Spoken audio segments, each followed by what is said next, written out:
নমস্কার বন্ধুরা, পল্লবী রান্নাঘরে সবাইকে স্বাগত।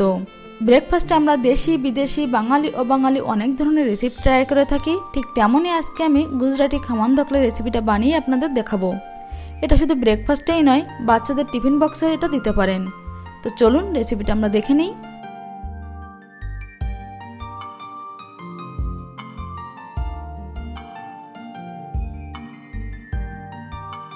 এখানে আমি একটা মিক্সিং বোল নিয়ে নিয়েছি আর এর মধ্যে দিয়ে দিচ্ছি 1 কাপ পরিমাণ বেসন। এটা আমি চেলে নিয়েছি। আর এর মধ্যে দিয়ে দিচ্ছি আধা চা চামচ লবণ, 1 চা চামচ চিনি, আধা চা চামচ হলুদের গুঁড়ো। এখন এই সবগুলো উপকরণ আমি খুব ভালো করে মিশিয়ে নেব। বেসনটা প্রথমেই আপনারা চেলে নেবেন, তাহলে ব্যাটার তৈরি করার সময় এটা খুব ভালো মসৃণ হবে আর এর মধ্যে কোনো দলা পাকানোও থাকবে না। তো এখন আমি এর মধ্যে দিয়ে দিচ্ছি পরিমাণ মতো জল। এটা খুব ভালো করে মিশিয়ে নেব আর এভাবে আমি ব্যাটারটা তৈরি করে নেব। তো দেখুন ব্যাটারটা কতটা মসৃণ হয়েছে।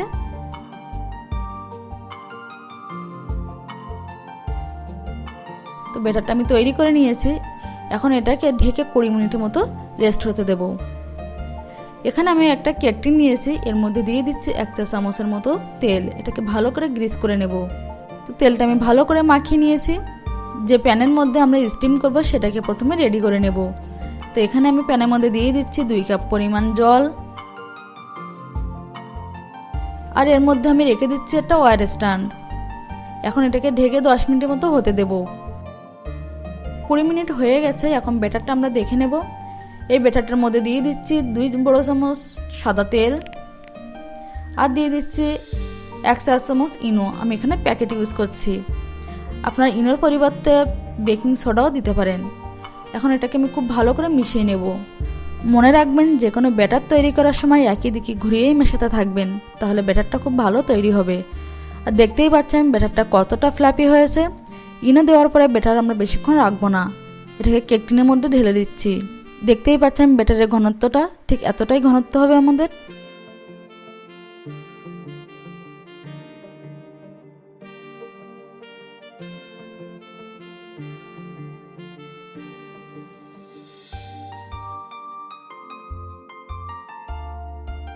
এখন আমি উপর থেকে এভাবে স্মুথ করে দিচ্ছি।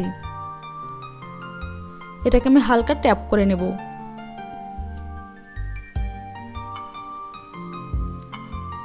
এখানে জল খুব ভালোভাবে গরম হয়ে গেছে।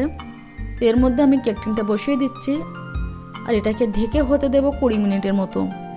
মিডিয়াম ফ্লেমে হতে দেব। 20 মিনিট হয়ে গেছে, এটাকে আমি চেক করে নিচ্ছি। তো এটা পুরোপুরি হয়ে গেছে। যদি না হয়ে থাকে তাহলে আরও 5 মিনিট ঢেকে হতে দেবেন। এখন কেক টিনটা বাইরে বের করে এনে ঠান্ডা হতে দেব। ততক্ষণে আমরা তড়কা বানিয়ে নেব। এখানে আমি একটা ফ্রাইং প্যান নিয়েছি, এর মধ্যে দিয়ে দিচ্ছি 1 চা চামচ সাদা তেল। তেল ভালোভাবে গরম করে নেব। তেল ভালোভাবে গরম হয়ে গেলে এর মধ্যে দিয়ে দেব আধা চা চামচ গোটা সর্ষে আর দিয়ে দেব কিছু কারি পাতা। এখানে আমি 10 থেকে 12টা কারি পাতা নিয়েছি আর দিয়ে দিচ্ছি 5টা চিড়ে রাখা কাঁচা লঙ্কা। এখন এটাকে কিছুক্ষণ এভাবে নাড়াচাড়া দিয়ে নেব। এখন এর মধ্যে দিয়ে দিচ্ছি আধা কাপ জল। জল দিয়ে এটাকে ভালো করে মিশিয়ে নেব। জল ফুটে উঠলে আমরা এর মধ্যে দিয়ে দেব হাফ চা চামচ লবণ,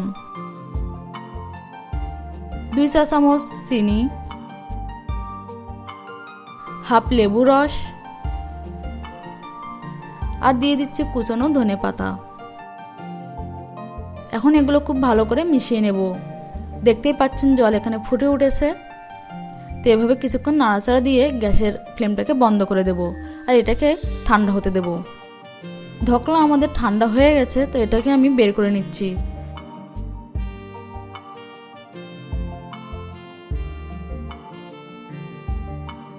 ধোকলা আমি বের করে নিয়েছি আর দেখতেই পাচ্ছেন এটা কতটা ফ্ল্যাপি, কতটা স্পঞ্জি হয়েছে আর জালিগুলো খুব ভালো দেখাও যাচ্ছে। তো এখন আমি ধোকলাটা কেটে নেব। ধোকলা আপনাদের পছন্দ মতো বড় ছোট যে কোনো সাইজে কেটে নিতে পারেন।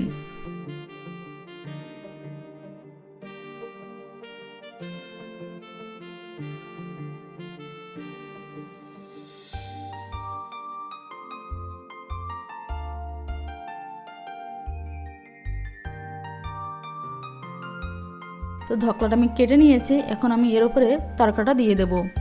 তড়কাটা কিন্তু উষ্ণ গরমই থাকবে। তো তড়কা আমি দিয়ে দিয়েছি, এখন এটাকে 10 মিনিটের মতো রেস্ট হতে দেব। 10 মিনিট পরে আমি আপনাদের দেখিয়ে দিচ্ছি।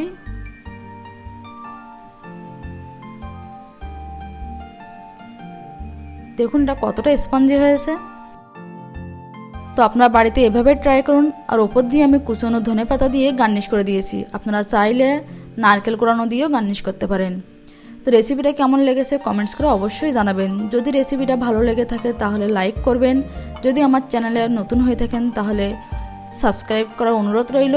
পাশের বেল আইকনটি অবশ্যই প্রেস করবেন, তাহলে আমার নতুন ভিডিও নোটিফিকেশন আপনারা পেয়ে যাবেন।